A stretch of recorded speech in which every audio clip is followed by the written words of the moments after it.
Families of those missing were the first to approach Whakaari ahead of this morning's recovery.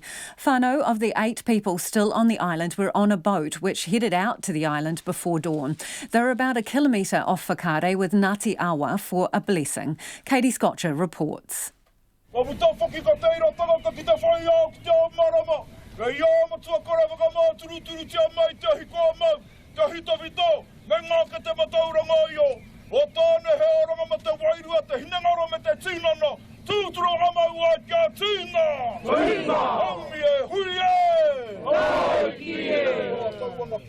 At the break of dawn, Whānau, friends and members of the Whakatane community gathered on the waterfront for karakia. Wrapped up in thick jackets and jumpers, they stood and looked across gently rippling water to Whakaari. Standing next to the cordon, which has become a makeshift memorial for those killed, was Poppy Rika. She rejected a job at White Island Tours, but Tipene Mangi, one of the 8 people missing on Whakaari, took it instead. Poppy says she has struggled to sleep since Monday. Ever since the tragedy happened on Monday, my heart has been heavy. I've been so sad. It's just, I couldn't even sleep. I could have said, well, my family was like, that could have been you. And I was like, yeah, it could have been. This morning's karakia was organised through a simple social media post late last night. The woman who made it, Wairaka resident Barbara Phillips, was amazed at the turnout. She says it's important to show support for the victims' families. We've been following the journey and feeling the hurt and the disbelief, and we just wanted to come out this morning and just do what we know how to do.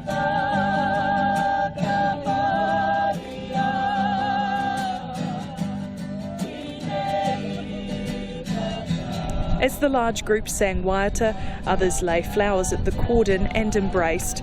Everyone in this small Bay of Plenty town has been affected by this tragedy. Ngāmihi Crap sat in a deck chair as she sang. She says she had to be there. Well, I think it's important for anybody and everybody. You know, it doesn't matter whether you know them or not, you know, but it's in your area. The wire fence blocking access to the Whakatane boat ramp has become the focal point for the community to express their grief.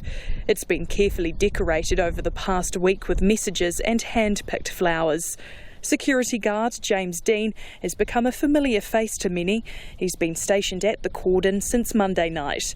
He says the tragedy has been difficult to deal with, but he's heartened to see how the town's community is responding. Watching people's reactions, watching the community come together, watching everything happen, it's been quite good for me because I love unity. I love people coming together. You know, I know it's a tragedy, but sometimes you see the true colours of people, you know. As the community gathered on the mainland, 50 kilometres away at sea, a blessing was held with families of the victims. They were about 1 kilometre away from the volcano, the closest they've been to their loved ones since Monday's deadly eruption. Paul Quinn, the chair of White Island Tours, says it was an emotional morning. Obviously they can't form part of the recovery team, but they were allowed to play a part in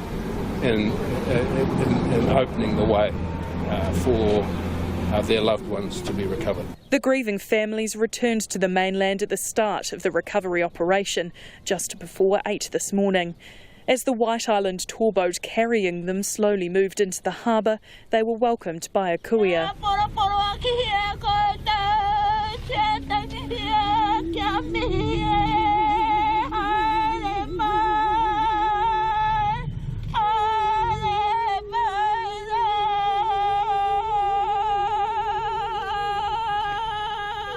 Mark Inman, whose brother Hayden Marshall Inman was one of those who was still on the island, says it was an incredibly special morning. There was a lot of emotion, yeah. Yeah, there was. It was just a really spiritual, fulfilling morning, you know.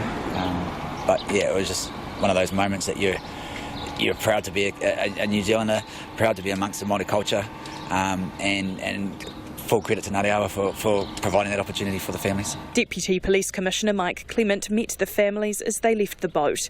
They were then guided to Te Manuka Tūtahi Marae.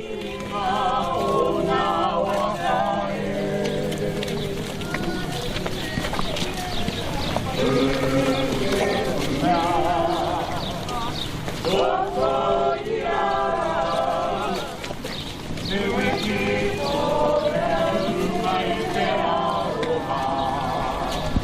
The families who'd come from across New Zealand and Australia spent the rest of the morning together as they awaited news from Whakaari.